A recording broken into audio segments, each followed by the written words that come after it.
नमस्कार दोस्तों, मैं विनय शर्मा, वास्तु एक्सपर्ट और एस्ट्रोलॉजर, आप सभी का अपने चैनल में बहुत बहुत स्वागत करता हूं और आशा करता हूं कि आप सब स्वस्थ होंगे और सुरक्षित होंगे। दोस्तों, पिछले वीडियो में हमने बात की थी कि धन के लिए धन भाव का इस्तेमाल किस तरह से हम करें। हम अभी एक सीरीज चला रहे हैं, केवल धन प्राप्ति के लिए हम बात कर रहे हैं, चाहे वास्तु के माध्यम से हो, ज्योतिष के माध्यम से हो, न्यूमरोलॉजी के माध्यम से हो, चाहे वो मोबाइल न्यूमरोलॉजी के माध्यम से हो, चाहे स्विच वर्ड के माध्यम से हो, चाहे एंजल नंबर के माध्यम से हो, किसी भी प्रकार से, या कोई वैदिक रीति हो, कोई तरीका हो, कोई टोना हो, टोटका हो, जादू हो, किसी भी तरीके से जिससे भी हमको पैसा आ सके। जरूरी नहीं है कि सभी के लिए सभी विधियां काम करेगी। कोई चीज किसी को सूट कर जाती है, कोई चीज किसी को सूट कर जाती है, क्योंकि आपके कुंडली के इफेक्ट भी उसमें प्रभाव डालते हैं। कुंडली भी आपको प्रभावित करती है, आपके डेट ऑफ बर्थ के नंबर्स भी उसको प्रभावित करते हैं। तो कब किसको क्या प्रभावित करता है ये कोई जरूरी नहीं है। हो सकता है कि मेरे लिए जो उपाय बहुत अच्छा काम कर रहा है, शायद आपके लिए वो कम काम करे।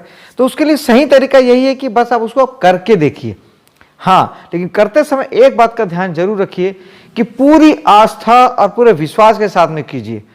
बिल्कुल जिस प्रकार से आपने भगवान को नहीं देखा, लेकिन फिर भी आप उनके ऊपर पूरी आस्था रखते हैं, पूरा विश्वास रखते हैं और मानते हैं कि भगवान हैं, ठीक इसी तरीके से इन उपायों के बारे में जब भी आप करते हैं, चाहे आप किसी भी चीज का उपाय करें और किसी के बोलने से भी करें, आप इस बात का जरूर ध्यान रखें कि उसको जैसे आप भगवान को मानते हैं वैसे उपायों की सत्यता को मान के आप उपाय करें कि ये उपाय काम करते हैं, जबरदस्त काम करते हैं और ये उपाय मुझे हर हाल में देगा। मैं जो चाहत करता हूं, जो मैंने इच्छा की है, जो मैंने मनोकामना की है, वो उसको जरूर पूर्ति करेगा। इस कामना के साथ जब आप करेंगे आपको 100% अच्छे रिजल्ट आएगा। हमेशा दोस्तों इस तरह के उपायों में 10 में से 2 ही आदमी को अच्छे रिजल्ट आते हैं। रीजन यही होता है कि 8 लोग आजमाने के लिए करते हैं और 2 लोग पूरी आस्था के साथ करते हैं। जो लोग आजमाने के लिए करेंगे उनको रिजल्ट नहीं आएगा, मैं आपको पहले ही बता देता हूं। आजमाने के लिए मत कीजिएगा, नहीं रिजल्ट आएगा, क्योंकि आजमाते समय आपकी वो फीलिंग, वो जरूरत, वो आस्था, वो इंटेंसिटी, वो आपके मन में भाव होता ही नहीं है। आप तो आजमा रहे होते हैं तो वो नहीं आ सकता। जब आपके अंदर तीव्र कामना होती है, जब आप किसी चीज के लिए तड़पते हैं, उसको पाने के लिए आपकी चाहत बिल्कुल प्रबल होती है, तब वो चीज आपको मिलती है। तब प्रकृति भी आपका साथ देती है और आपको जो फिल्म का डायलॉग था कि सारी कायनात उसे आपके पास लाने के लिए लग जाती है, वो तभी होता है जब आप शिद्दत से उस चीज को चाहते हैं। आजमाने में शिद्दत कहाँ। बात करते हैं उपाय की। ये भी उपाय वास्तु से रिलेटेड ही है और पिछले बार का एक्सटेंशन ही मैं इसे कहूँगा कि जिस तरीके से हमने पिछले बार में बात की कि धन भाव का उपयोग करके एस्ट्रो वास्तु के माध्यम से वास्तु में आप अपनी कुंडली के हिसाब से अगर धन भाव को यूज करते हैं तो आपके पास धन, पैसा, समृद्धि सब आ सकती है। इसी का एक और तरीका है जो कि उतना ही इक्विवेलेंट 101% चीजें काम करती है। वो ये है कि आपकी कुंडली में धन भाव है एक स्थान, थोड़ा सा बेसिक एस्ट्रोलॉजी इसमें आपको लगेगी और थोड़ा सा बेसिक वास्तु भी लगेगा। जो लोग जानते हैं उनके लिए आसानी हो जाएगी, जो नहीं जानते हैं थोड़ा सा आप अगर यूट्यूब के अन्य वीडियो से अगर आप थोड़ा सा सीख लेते हैं कि 12 भाव कौन से होते हैं, 12 राशियाँ कौन सी होती है, वास्तु के 16 जोन, इतना आप सीख लेते हैं तो आपके लिए लाइफ टाइम हमेशा ही के लिए इस तरीके के वीडियो आप देखते हैं, इसका मतलब है कि आप इंटरेस्टेड हैं। तो इस तरीके के वीडियो आपके सामने बहुत आएंगे। थोड़ा सा आप सीख लेंगे तो आपके लिए ऑल टाइम बेस्ट हो जाएगा, बढ़िया हो जाएगा और आप हर वीडियो आपको समझ में आ पाएगा। और वास्तु और ज्योतिष तो मेन है, नींव है, काम करता ही है। आपकी कुंडली का धन भाव यानी आपकी कुंडली का दूसरा भाव, दूसरे भाव में जो राशि है उसका एक स्वामी ग्रह होता है। मान लीजिए आपके धन भाव में 1 से लेकर 12 तक कोई नंबर लिखा है, वो राशियों के नंबर है। आप दैनिक जो अखबार पढ़ते हैं ना, या कोई भी पत्रिका में जब आप राशिफल पढ़ते हैं, उसमें जो राशियां हैं वो क्रम से ही लिखी हुई है, वही क्रम राशियों का है। मेष, वृषभ, मिथुन, कर्क, सिंह, कन्या, तुला, धनु, मकर, कुंभ, मीन, यही 12 राशियों का क्रम ही वहां पे लिखा रहता है। वो राशियों को आप नंबर से गिन लेंगे तो आपको नंबरिंग उनकी समझ में आ जाएगी कि किस नंबर का राशि कौन सा है। तो 1 से लेकर 12 तक आपके धन भाव में जो नंबर लिखा है, क्योंकि राशि हमेशा नंबर के रूप में लिखी होती है, जो नहीं जानते हैं उनके लिए। तो आपके दूसरे भाव यानी धन भाव में कुंडली में 12 भाव होते हैं। सेकंड भाव हमारे धन का होता है, वहां का स्वामी ग्रह, स्वामी ग्रह से अर्थ है वहां जो राशि लिखी है उसका लॉर्ड। तो अगर मेष राशि लिखी है, मेष और वृश्चिक राशि का लॉर्ड है मंगल, उसके बाद में आपके वृषभ और तुला राशि का लॉर्ड है शुक्र, मिथुन और कन्या राशि का स्वामी है बुध, कर्क राशि का चंद्रमा, सिंह राशि का सूर्य, और इधर आप आएंगे तो 9वीं और 12वीं राशि यानी धनु और मीन राशि का स्वामी है बृहस्पति, और मकर और कुंभ राशि का स्वामी है शनि। इस प्रकार से हमारे जो 7 ग्रह हैं, राहु केतु के पास कोई राशियां नहीं है, उन्हें राशि की लॉर्डशिप नहीं दी गई है क्योंकि ये छाया ग्रह है, ये प्रत्यक्ष ग्रह तो है नहीं, इसलिए इनको राशि नहीं दी गई है। अब ये जो राशि के जो स्वामी हैं ये कहीं किसी भाव में बैठे भी होंगे। मान लेते हैं कि आपकी कुंडली के दूसरे भाव में कन्या राशि है।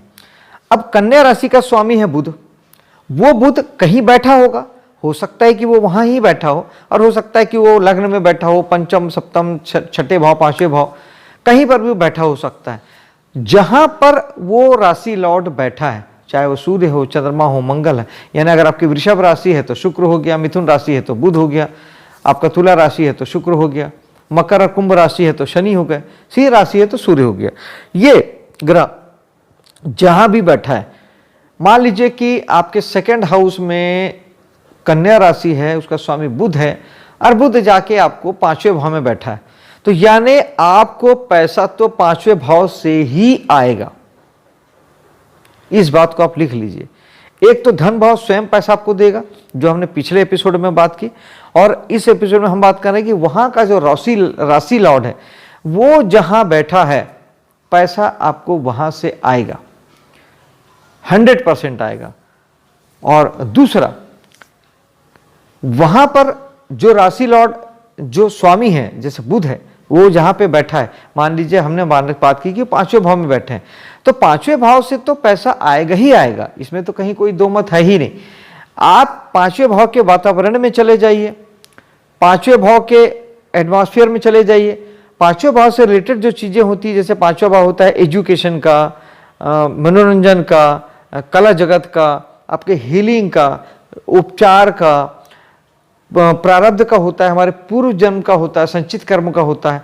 इस प्रकार से जब हम 5वें भाव के चीज़ों से हम जुड़ेंगे, 5वें भाव के जब हम काम करेंगे, 5वें भाव से चीज़ों से रिलेट करेंगे, तो यकीनन फिर आपको बहुत बढ़िया पैसा आएगा, जबरदस्त पैसा आएगा। और आप चाहे अपनी कुंडली में, चाहे जिसकी भी कुंडली में आप जाके देख लीजिए, आजमा लीजिए, जितनी जांच पड़ताल करना है कर लीजिए, पैसा तो आपको वहाँ से आता ही है, 101% आता है। आप किसी की कुंडली में भी देख लीजिए, धन भाव का स्वामी जहां बैठा है वहां से पैसा आपको आएगा ही आएगा, चाहे कैसे भी आए, बिना कमाए आए, काम कमा के आए। दोस्त, हो सकता है कि आपको उस भाव में जहां पे ग्रह बैठा है, हो सकता है कि वहां पे जो राशि लिखी है उस राशि के व्यक्तियों से आपको पैसा आए, माँ से आए, पिताजी से आए, भाई बहनों से आए, दोस्तों से आए, समाज से आए, वहाँ के चीज़ों से आए, वहाँ के काम करने से आए। अगर जैसे हमने बात की पंचम भाव में अगर बुध बैठा है, तो आप कला की किसी विधा से जुड़े होंगे, आपको वहाँ से पैसा आ सकता है, प्रारब्ध से आपको पैसा आ सकता है, बिना कमाया पैसा आपको आ सकता है, संतान के माध्यम से पैसा आ सकता है, पंचम भाव हमारी संतान का है, प्रेमी से पैसा आ सकता है, पंचम भाव प्रेम रोमांस का है। इस तरीके से आपको पैसे आएंगे। और आप ये लिख लीजिए, देख लीजिए, कुंडली के जिस भी भाव में आपका धन भाव का स्वामी ग्रह बैठा है वहां से आपको पैसा आएगा। अब आपको करना क्या है, एक तो पैसा वहां से आ ही रहा है, आपको यूज करना है। वास्तु में मैंने पिछले एपिसोड में भी मैंने सारी दिशाएं बताई थी, अभी ये आपके सामने यहाँ फिर पुनः दिशा के बारे में मैंने चार्ट लगा दिया है। तो अब आप इसमें ये देखिए कि आपका धन भाव का स्वामी जहां बैठा है वो राशि कौन सी है, उस राशि की दिशा का आप उपयोग करिए अपने घर में।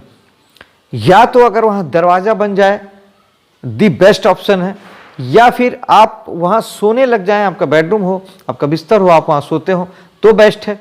और नहीं तो कम से कम आप वहां उठने बैठने लगे, वहां के किसी भी प्रकार की ऊर्जा वहां की आप ग्रहण करें, कैसे भी वहाँ की ऊर्जा को यूटिलाइज करें। आप वहाँ मेडिटेशन करिए, वहाँ बैठिए, आप देखेंगे कि आपको रिजल्ट आता है, जबरदस्त रिजल्ट आता है। और आप अब जब तक करेंगे नहीं आप समझेंगे नहीं। आप वहाँ की ऊर्जा को इनहेल कीजिए, उस राशि में जाइए, उस राशि की ऊर्जा से कनेक्ट होइए, आप देखिए आपको पैसा आएगा ही आएगा। या उस राशि लग्न के लोगों से आप जुड़िए। जैसे मान लीजिए मैं अपनी बात करता हूं तो मेरे दूसरे भाव में धन भाव का स्वामी बृहस्पति है, जो जाके तीसरे भाव में बैठा है। तीसरा भाव में मेरी मकर राशि पड़ती है, मकर राशि में गुरु बैठे हुए हैं। तो मकर लग्न के जो लोग हैं उनसे मुझे हमेशा पैसे की प्राप्ति होती है, हमेशा। जब भी मुझे ज़रूरत हो या ना हो या किसी भी प्रकार की चीज़ हो, मुझे हर हाल में उनसे पैसा मिलता ही मिलता है। मेरी हर ज़रूरत पे वो पैसे देने के लिए खड़े भी रहते हैं और एज यूजुअल मुझे वहाँ से पैसे की प्राप्ति होती है। तो ये आप देख सकते हैं, मकर राशि वालों को में भी मैंने देखा, मकर लग्न वालों को देखा, और तीसरे भाव को भी मैंने देखा। तीसरे भाव से भी रिलेटेड जैसे कमीशन है, दलाली है, इंटरनेट है। आज और आपसे इंटरनेट के माध्यम से ही मैं जुड़ा हूँ यूट्यूब में, यहाँ से भी मुझे पैसा आता है। तो कहने का मतलब ये है कि आपको वहाँ से पैसा आएगा ही आएगा, आपको यूज़ करना है। जैसे मैं यूज़ कर रहा हूँ तीसरे भाव का, इंटरनेट के माध्यम से और ऑनलाइन माध्यम से मैं आपसे जुड़ रहा हूँ, यूट्यूब में वीडियोस बना रहा हूँ। तीसरा भाव मीडिया का भी होता है, मीडिया से भी मैं जुड़ गया। ये मीडिया के ही काम है सारे, मीडिया में रहना, पब्लिक में रहना, पब्लिक स्पीकर बनना, ये सब तीसरे भाव का काम है। ये सब आपको वहाँ से जोड़ता है। इस तरीके से आप भी अपना ढूंढिए कि आपके धन भाव का स्वामी ग्रह कहाँ बैठा है, वो राशि की जगह वो भाव यूज़ करिए, जैसे हो सकता है यूज़ करिए। वास्तु में भी यूज़ करिए और कुंडली के हिसाब से भी यूज़ करिए। कुंडली के हिसाब से उन डोमेन से जुड़िए, उस भाव के, उस राशि के डोमेन से जुड़िए, और वास्तु में उस जगह की ऊर्जा को इन्हेंस कीजिए। वहाँ सोइए, वहाँ बैठिए, वहाँ दरवाज़ा बनाइए। आप देखिए आपको ज़बरदस्त लाभ की प्राप्ति होगी, पैसे का आगमन होगा। दोस्तों, मेरे वीडियो को लाइक शेयर कीजिएगा, मेरे चैनल को सब्सक्राइब कीजिएगा। मिलता हूँ आपसे अगले वीडियो में, तब तक के लिए जय हिंद, जय माता दी।